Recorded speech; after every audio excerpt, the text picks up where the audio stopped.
All right, let's just jump right in. The internet, it has completely changed our world, right? Think about it for a second. How we work, how we shop, pay our bills, connect with people, it's all stuff that would have sounded like science fiction just a few decades ago. It's made everything so convenient. But, and this is a big but, with all that power comes a whole new set of dangers. Dangers that are lurking in the digital shadows. So today, we're going to talk about how to build your digital fortress. And just to be clear, this isn't some small niche problem we're talking about. According to reports, something like 800 million people have been directly hit by cyber attacks. That number is it's staggering. It's almost hard to wrap your head around. The truth is, in the world we live in now, it's really not a question of if you'll run into a threat, but when. And that really brings us to a simple truth. The internet is a classic double-edged sword. On one side, you've got this amazing convenience, paying your bills from the couch in your pajamas. But on the other side of that same sword, that exact same connection opens up this global highway for a brand new type of crime, one that doesn't need to pick a lock or break a window to get to you. So let's really dig into that first edge of the sword. In this first part, we're going to break down the basic problem, the threats we're all navigating in this online world. So what are we even talking about when we say cybercrime? Well, to put it simply, it's any illegal activity where a computer is either the tool they use or the thing they're targeting. But what's really interesting is the motivation. It's not always about money. Sometimes it's revenge, sure, or greed, but sometimes it's just for the thrill of it, the adventure of causing chaos. Okay, so if we're going to defend our fortress, we have to know who's trying to get in.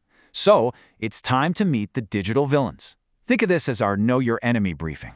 First up, the big one, malware. The word itself is just a mashup of malicious software, and honestly, that's the perfect description.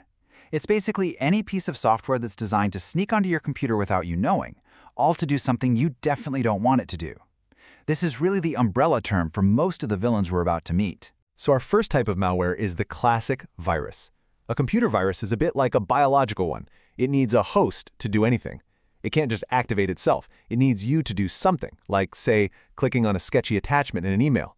And once you do, bam, it can start causing all sorts of trouble, from deleting your family photos to just slowing your entire computer down to a crawl. Next up, we have the worm. Now, I want you to imagine a virus, but give it a terrifyingly powerful upgrade. A worm can copy itself and spread all over a network completely on its own, no human help needed. It just finds a weak spot and goes, spreading like wildfire and just choking all the network resources as it multiplies. And then there's the Trojan horse. And yeah, it's named after the story from Greek mythology for a very good reason. This is malware that pretends to be something useful, maybe a free game or some cool new app. You willingly download it and let it right into your digital fortress. But once it's inside, it opens up a secret back door, letting an attacker take control from anywhere in the world. Your computer basically becomes a zombie, part of a huge network of infected machines called a botnet, just waiting for orders. So let's just quickly put that side by side. The biggest difference, the thing you really need to remember, is how they spread. A virus needs you to open the door and let it in. A worm, on the other hand, can pick the lock all by itself. Now, besides malware that messes with your computer, there are also attacks that target you, your brain. And the most common one is called phishing. This is basically a digital con game. You'll get an email that looks totally legit, like it's from your bank or Netflix, and it's trying to trick you, to scare you into giving up your passwords or credit card numbers. It is all about deception. Okay, that's a lot of bad news. We know the enemy now. So it's time to build our defenses. This next part is all about your digital defense toolkit, the actual tools we're going to use to build that fortress. Our entire defense is going to rest on three really important pillars: authentication, encryption, and firewalls. So let's break down exactly what each of these does. First up is authentication. All this means is proving you are who you say you are. That's it. Think of it like the main gate and the guards checking IDs at your fortress. Your username and password, that's the most common form of authentication, and it is your absolute first line of defense. Next up, we've got encryption. Now, the easiest way to think about this is like a secret code. Encryption takes your data, your messages, and scrambles it all up into unreadable nonsense before it even leaves your computer.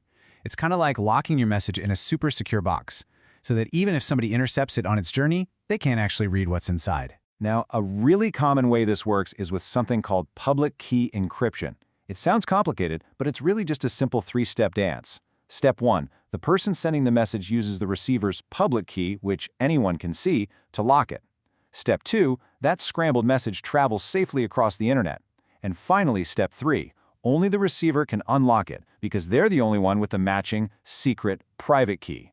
It's a really clever system that keeps our chats and emails safe. And our third and final tool is the firewall. This is the literal wall of your digital fortress. It's a shield, either a piece of hardware or some software, that stands guard between your computer and the huge, wild world of the internet. Its job is to check all the traffic coming in and just block anything that looks shady, protecting you from hackers and a lot of that malware we just talked about. So, we've got the tools, now let's actually put them to work. In this last section, we're going to talk about your personal battle plan, the simple, everyday habits for digital self-defense. So I've got a question for you, a serious one. How strong is your first line of defense? I'm talking about your passwords. They are the gatekeepers to your entire digital life. So, is your gate a flimsy wooden one, or is it a reinforced steel door? If you want to make it a steel door, you've got to follow these rules. They come straight from security experts. First, use at least 8 characters, and really, the more the better. Mix it all up, uppercase letters, lowercase, numbers, and symbols. This is a big one. Don't use regular words you'd find in a dictionary or personal stuff like your name or birthday. And here it is, the golden rule. Never, ever, ever use the same password for more than one account. But you know what? Even a strong password isn't always enough these days. For your really important accounts, like your email or your bank, you have to enable two-step verification. It adds a second crucial lock to the door. So even if a thief somehow steals your password, they still can't get in without that special code from your phone. And as you can see here, it's usually a super simple process to set up, and it is one of the single best security upgrades you can possibly make. And finally, just remember that your battle plan has to include social media. Every little piece of information you post online, where you are, your birthday, your daily routine, it can all be used as a weapon against you by criminals. The takeaway here is so simple. Just think before you post. Just assume that anything you share is public and could be used by someone else. Because at the end of the day, building your digital fortress, well, it's not a one-time thing you just do and forget. It's about maintenance, it's about your daily habits. Your security is only as strong as the choices you make every single day. So after everything we've talked about, I'll leave you with this question: what's the first brick you're going to lay today?